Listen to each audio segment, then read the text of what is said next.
Court में बात चल रही है, हाई कोर्ट से सुप्रीम कोर्ट विभाग जाने की तैयारी में है। वहां पर कैबिनेट लगेगी, स्टे लगेगा, बहुत सारी बहसें होने की संभावनाएं हैं। फाइनल डिसीजन क्या आएगा उसका इंतजार करिए, लेकिन अपने अपने वकील से संपर्क में रहिए और उनको यही बोलिए कि सुप्रीम कोर्ट में कोई एक वकील खड़ा कर ले, ताकि फीस का दबाव भी आप पर ज्यादा ना आए और आपका काम भी बन जाए। राम बहनों नमस्कार, मैं कमल सिंह बहुत दिनों के बाद आप लोगों के बीच में फिर एक बार उपस्थित हो गया हूं और उसका कारण आप समझ रहे हैं या नहीं समझ पा रहे हैं, तो आगे हम वीडियो में आपको बताने वाले हैं कि हम आज इतने दिनों बाद या कहिए महीनों बाद फिर से आपके बीच क्यों आए हैं।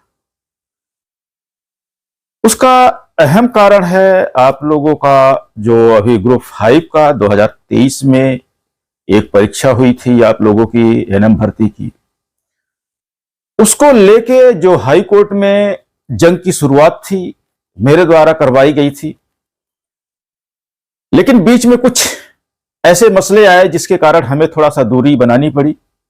हमारे संविदा कर्मचारियों का जो रुख रहा हमारे साथ अच्छा नहीं था, इसलिए हमने दूरी बनाई। लेकिन मैं देख रहा हूं कि आपको फिर से एक बार, जैसे पहले आपको गुमराह किया जाता था, एक बार फिर से आपको गुमराह किया जा रहा है। क्या गुमराह किया जा रहा है यह भी हम आपको बताएंगे। वीडियो थोड़ा लंबी हो सकती है, वीडियो आप पूरा सुनिएगा, क्योंकि आप मेरे बारे में बहुत अच्छे से जानते हैं कि मैं सिर्फ कानूनी पॉइंट पे बात करता हूं, सत्य की लड़ाई लड़ता हूं और सत्य के साथ ही चलने की पूरी कोशिश करता हूं, क्योंकि हमारा इसमें कोई भी लेना देना नहीं होता है। हम सिर्फ वो चीजें आपको बताते हैं जो आपके काम की हों। जो चीजें आप नहीं समझ पा रहे हैं उसी को हम आपको समझाने की कोशिश करते हैं। इस ग्रुप 5 के कोर्ट केस को लेके इंदौर हाई कोर्ट ने एक फैसला दिया था। उस समय भी बहुत सारी एनएम बहनों ने हमें मैसेज करके बोला, फोन करके बोला, सर हम कोर्ट केस जीत गए हैं, आगे क्या करना है। वहां पे हमने एक ही जवाब दिया था। जितने लोगों का फोन आया हमारे पास, जिन लोगों का मैसेज हमारे पास आया, उनको सिर्फ एक ही बात हमने बताई थी कि आपको किसने कहा कि आप कोर्ट केस जीत गए हैं। उन्होंने कहा हमारे वकील साहब बोल रहे हैं कि कोर्ट केस हमने जिता दिया है आपको, आप लोग जाके ज्वाइन करिए, आवेदन करिए। तो हमने सिर्फ एक ही सवाल उठाया था, उन लोगों को बताया था कि आप कोर्ट का आदेश पढ़िएगा। पहले जो कोर्ट का आदेश हुआ है वास्तव में वो आपके जीत का आदेश नहीं हुआ है। हां, थोड़ा सा रिलीफ आपको मिला है, उसमें कोर्ट ने आपको रिलीफ दिया है, थोड़ी सी आपकी मदद करी है, लेकिन फाइनल ऑर्डर नहीं हुआ है। क्योंकि यदि फाइनल ऑर्डर आ जाता तो वो आपके लिए बेहतर होता। लेकिन वहां भी लोगों के द्वारा या कुछ हमारे वकील महोदय जो भी केस लड़े होंगे उनके द्वारा, मैं नाम नहीं लेना चाहूंगा, हमारा उनसे भी कोई लेना देना नहीं है। हम सिर्फ वो चीजें बताने की कोशिश कर रहे हैं कि आप गुमराह कहां पे हो रहे हैं, आपसे गलतियां कहां पर हो रही हैं। आप सिर्फ भ्रम में हैं, लोग भ्रमित करते हैं। हम किसी वकील पे आक्षेप नहीं लगा रहे हैं, हम आपको ये स्पष्ट कर दें अपने वीडियो के माध्यम से। यदि किसी को आपत्ति होगी तो आप हमें फोन करके बात कर सकते हैं, उसमें भी हमें कोई प्रॉब्लम नहीं है। लेकिन एक कहावत है, घोड़ा घास से दोस्ती करेगा तो खाएगा क्या। वकील का प्रोफेशन ही ये है। लेकिन यदि प्रोफेशन की बात हम कहें तो वहां भी एक बहुत बड़ी चीज होती है, वो है ईमानदारी। आप जो भी अपने पिटिशनर को जानकारी दे रहे हैं, कोशिश करें कि बहुत ही स्पष्ट जानकारी दें। आप गुमराह करने वाली, हम जानते हैं कि आप फीस के माध्यम से, आपको शासन कुछ नहीं देती है, कोई वेतन नहीं देती, कोई स्टाइपेंड नहीं देती है। जो पिटिशनर से आपको फीस मिलेगी उसी से आपका घर, भविष्य सब कुछ चलेगा। लेकिन कृपया करके ये जो बेचारे किस्मत के मारे कर्मचारी हैं जो आपसे कुछ उम्मीद लगा के जाते हैं आपके पास, उनको गुमराह तो मत करिए। यदि कोर्ट ने कहा है कि आपकी नियुक्ति जो है कोर्ट के अधीन रहेगी, फाइनल फैसला नहीं है, तो वही बात पिटिशनर को बतानी जानी चाहिए थी। एनम बहनों, हम वही चीज आपको बताने की कोशिश कर रहे हैं कि जो हाई कोर्ट से आदेश एनम बहनों के पक्ष में हुआ है, वास्तव में अभी पक्ष में किसी के कोई भी केस नहीं हुआ है, न पिटिशनर के पक्ष में है, न शासन के पक्ष में है, विभाग के पक्ष में है, स्वास्थ्य विभाग के। सिर्फ एक बीच का रास्ता अभी निकाला गया है। कोर्ट ने कहा कि ये नौकरी जो पिटिशनर आए हैं अपनी समस्याओं को लेकर कोर्ट में, इसको आप ज्वाइन करवाइए, लेकिन फैसला कोर्ट के पास सुरक्षित रहेगा, अभी फाइनल डिसीजन नहीं है। तो अब यहां दो चीजें निकल के सामने आ रही हैं। पहली तो यह कि एक तरफ जो संविदा कर्मचारी हैं वर्तमान में, यदि संविदा से त्याग पत्र के वो रेगुलर में चले जाते हैं, ज्वाइन करते हैं कोर्ट के आदेश के अनुसार, कोर्ट के अधीन रहते हुए रेगुलर की नौकरी यदि ज्वाइन करते हैं, मैं ये नहीं कह रहा कि भविष्य में आप कोर्ट केस हार जाएंगे, लेकिन यह जरूर कह रहा हूं कि यदि संभावनाएं ऐसी बनती हैं कि विभाग कोर्ट केस जीत जाता है, तो आप घर के ना घाट के, एक कहावत है धोबी का कुत्ता, वैसी स्थिति आपकी बन जाएगी। आप बुरा मत मानिएगा, मैं स्पष्ट बोलता हूं, इसका कारण भी है। हम आपको यहां पर एक बात और स्पष्ट तौर पर कहना चाहेंगे। जिस तरह से आप हाई कोर्ट गए हैं, हमारे जो एनएम बहने हैं वो अपने अधिकार के लिए गए हैं, तो विभाग भी अपने को बचाने की कोशिश करेगा। अभी हाल ही में जितने केस थे, सभी का ऑर्डर कोर्ट के अधीन करके पास कर दिया गया है। अब कोई भी हाई कोर्ट में केस आपके पेंडिंग नहीं है। इस तरह से पेंडिंग नहीं है कि किसी का डिसीजन आना है, डिसीजन सभी के हो चुके हैं, लेकिन कोर्ट में केस चलता रहेगा। आप जो ज्वाइन करने जा रहे हैं वो कोर्ट के अधीन करने जा रहे हैं। लेकिन यहां पे एक बात और स्पष्ट कर दें, जब इंदौर हाई कोर्ट का ऑर्डर हुआ था तो उस समय काउंसलिंग हुई, ज्वाइनिंग करवाया गया। लेकिन अभी जबलपुर हाई कोर्ट ने सारे केसों का जब एक साथ डिसीजन दिया है और 7 दिन का समय दिया है, आज तक कोई भी ऑर्डर पास नहीं हुआ है। लोगों को वेरिफिकेशन कराने के लिए लेटर जारी किया गया, आप लोगों के पास लेटर हैं, हमें दिखाने की जरूरत नहीं है, लेकिन कहीं भी वेरिफिकेशन करके फाइनल ऑर्डर आपको ज्वाइनिंग का अभी किसी भी जिले से जारी नहीं किया गया है। कारण क्या है? अब हम आपको उस मुद्दे पर ले चल रहे हैं जहां पर प्रशासन अपने को बचाने की कोशिश करेगी। अब क्यों करेगी यह भी हम आगे बताएंगे आपको, वीडियो में बने रहिएगा। अब जब संख्या इतनी ज्यादा हो चुकी है, जिनको ज्वाइन कराना शासन के लिए कठिन हो रहा है, तो अब शासन क्या करेगी? अब हाई कोर्ट में तो वो रह नहीं सकती, क्योंकि हाई कोर्ट से कोर्ट के अधीन फैसला हो चुका है कि जो कर्मचारी कोर्ट में आए हैं इनको आप ज्वाइन कराइए। फाइनल डिसीजन कोर्ट के पास सुरक्षित रहेगा। तो अब समस्या यह बन रही है कि आपकी जो संख्या है वो बहुत ज्यादा है। बहुत ज्यादा क्यों है? क्योंकि लगभग 2500 पोस्ट उन्होंने जब एडवर्टाइजमेंट की थी और उसके बाद जब मेरिट जारी हुई थी, उसके बाद जो वेरिफिकेशन आप लोगों का हुआ था, तो वेरिफिकेशन में लोगों को अपात्र लगातार किया गया। किनको किनको अपात्र किया गया? जो प्राइवेट संस्था से एनएम की ट्रेनिंग लिए थे, नॉन बायो सब्जेक्ट थे उनको, 18 महीने की जिनकी ट्रेनिंग थी उनको, इन तीनों कैटेगरी के लोगों को, उम्मीदवारों को फिल्टर करके अपात्र कर दिया गया और नीचे की मेरिट लिस्ट उठा ली गई। अब यह हुआ कि मेरिट लिस्ट बार बार उठती चली गई, लोग अपात्र होते चले गए। तो जिनको नौकरी नहीं मिलनी थी 2 साल डिप्लोमा और बायो के आधार पर, उन लोगों को भी ज्वाइन करवा लिया गया विभाग के द्वारा। और अब जब कोर्ट ने फैसला कर दिया कि इनको ज्वाइन कराएं और केस चलता रहेगा, अब ऐसी स्थिति में जितने भी अपात्र होते गए, मेरिट लिस्ट जो है डाउन होती चली गई,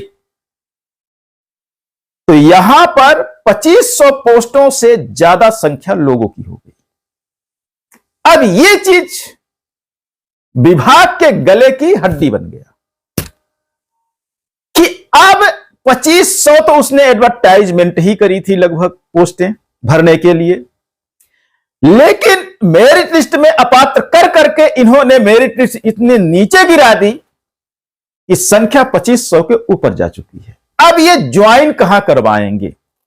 2500 से ज्यादा पोस्टें इनके पास एडवर्टाइजमेंट में यदि नहीं दिखाई है तो ज्वाइन कैसे करवाएंगे?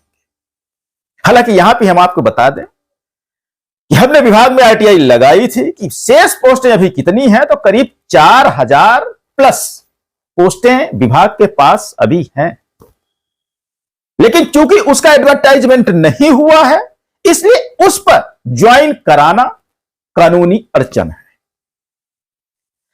तो अब यहां पर विभाग क्या करने की कोशिश करेगा? विभाग चाहेगा कि किसी भी तरह से यह भर्ती जो है, ज्वाइनिंग जो है, रोकी जाए।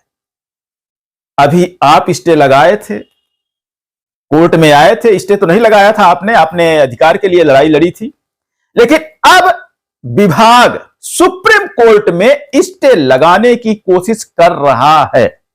बहुत जल्दी उसका भी डिसीजन आएगा आपके पास, क्योंकि अपना बचाव पक्ष तो वो रखेगा विभाग कहीं ना कहीं, क्योंकि उसके पास समस्या बहुत बड़ी हो चुकी है, यह भी आपको हम बता दें, और समस्या संख्या को लेकर है। तो यहां पर विभाग जब इस भर्ती प्रक्रिया पर पूरी स्टे लगाने सुप्रीम कोर्ट पहुंचेगा तो अब आपका दायित्व क्या होगा? आपके वकील आपको संपर्क करेंगे, वो भी कोशिश करेंगे कि ये जो स्टे लगे, पहले तो स्टे ना लगे, और स्टे लगता है तो उस पर जल्दी से जल्दी डिसीजन। उसके लिए आपके सारे वकील मिलकर सुप्रीम कोर्ट में वकील खड़ा करेंगे शासन के विरुद्ध। तो वहां पर अब आपकी भूमिका स्पष्ट हो जाती है। आपने खर्च उठाया था हाई कोर्ट में, अब वहां भी आप ही को खर्च उठाना पड़ेगा, लेकिन कोशिश करिए कि एक वकील के माध्यम से आप चुनाव कर लीजिए। चुनाव वकील आपका होगा, चुनाव आपका होगा, लेकिन ऐसे वकीलों को चुनने की कोशिश मत करिएगा जो पल पल सिर्फ जीत की बात करते हैं। अब वास्तव में जीत आपकी नहीं होती है। यदि आपकी जीत होती तो यह केस सुप्रीम कोर्ट तक कैसे पहुंच जाता, यदि हाई कोर्ट में ही डिसीजन हो जाता। आपको याद होगा, हमने पहले ही बताया था, कोर्ट ने आपको अंतरिम राहत दी है, फैसला नहीं दिया है, लेकिन आप लोगों ने विश्वास नहीं किया हम पर, आपने अपने अपने वकीलों पर विश्वास किया।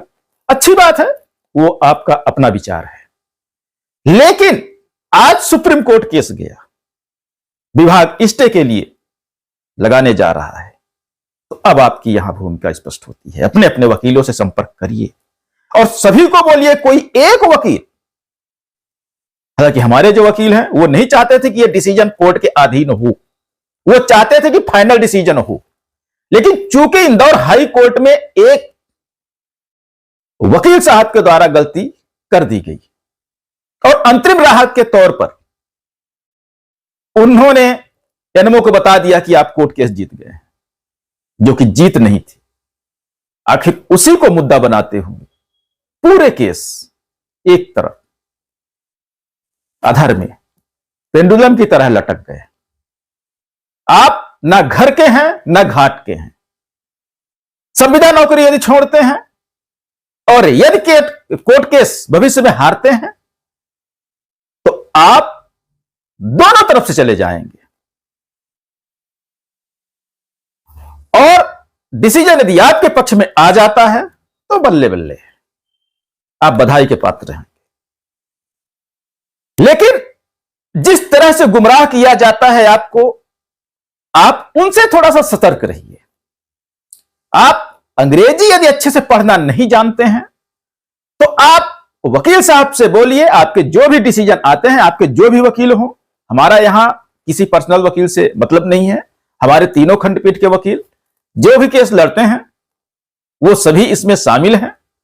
किसी पर्सनल की बात इसमें नहीं है, तो आप उनसे उसका हिंदी वर्जन आप जरूर करवा के, ट्रांसलेट करवा के आप मांग लिया करिए। तो आप हिंदी में बिल्कुल स्पष्ट समझ जाएंगे कि कोर्ट केस आपने जीता है या अंतरिम राहत मिली है, कोर्ट ने डायरेक्शन किया है, आखिर कोर्ट ने कहा क्या है। आपको हिंदी में सब कुछ, हमारे कुछ साथी गूगल ट्रांसलेट भी कर लेते हैं, तो हम आपको बताएं गूगल ट्रांसलेट आपको वो चीज नहीं करके देता जो चीज आपको मिलनी चाहिए, क्योंकि वहां की भाषा जो अंग्रेजी में लिखी होती है उसी को कोशिश करना होता है हिंदी में जमाने की। तो वहां कुछ शब्द ऐसे आ जाते हैं जिसका अर्थ वास्तव में हिंदी में तो है, लेकिन हम आप उसको क्लासिफाई नहीं कर पाते, उसको समझ नहीं पाते, और कुछ का कुछ अर्थ का अनर्थ हो जाता है। तो ऐसा मत करिए। हर हाई कोर्ट में ट्रांसलेटर बैठे होते हैं, उनसे ट्रांसलेट करवा के वकील साहब से मांग लिया करिए। तो आप हिंदी में पढ़ने की कोशिश करिए। तो हम यहां पर सिर्फ आपको जो बताने आए हैं, सिर्फ यही बताने आए हैं कि गुमराह मत होइए, भ्रम मत पालिए, जो भी रहिए स्पष्ट रहिए, अपने वकील के साथ खुलकर बात करिए और खुलकर उनसे डिसीजन मांगिए, क्योंकि आपने फीस दी है, आपका अधिकार है डिसीजन पक्ष में हो या विपक्ष में हो।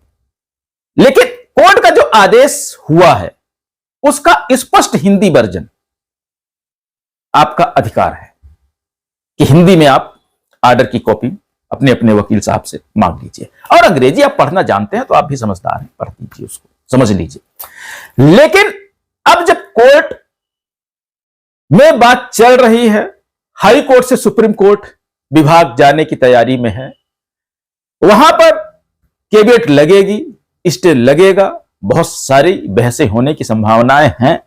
फाइनल डिसीजन क्या आएगा उसका इंतजार करिए, लेकिन अपने अपने वकील से संपर्क में रहिए और उनको यही बोलिए कि सुप्रीम कोर्ट में कोई एक वकील खड़ा कर ले, ताकि फीस का दबाव भी आप पर ज्यादा ना आए और आपका काम भी बन जाए। साथियों, इसी शब्दों के साथ और उम्मीद करते हैं कि आप हमारे साथ बने रहेंगे। हम फिर से एक बार एक्टिव होने जा रहे हैं, क्योंकि समस्याएं फिर से बहुत ज्यादा आने वाली हैं, इसमें कोई दो राय नहीं है। मैं देखता हूं कि मैं एक्टिव होता हूं तो आपके संघ के लोग भी एक्टिव हो जाते हैं, विभाग के आपके कर्मचारी भी एक्टिव हो जाते हैं, और यदि मैं बैठ गया तो सारे लोग बैठ जाते हैं। आपको वैल्यूएशन करना है तो आप बीते समय को आप देख सकते हैं। हालांकि मैं अपने काम में लगा हुआ हूं, लेकिन बस फर्क इतना ही है कि जो सामूहिक काम मैं कर रहा था और कुछ उम्मीदें हमारी आपसे, आपकी हमसे थी, हमने आपकी उम्मीदों पे तो खरा उतरने की पूरी कोशिश की, लेकिन आप साथियों इसी शब्दों के साथ लेते हैं आपसे विदा। बहुत बहुत धन्यवाद।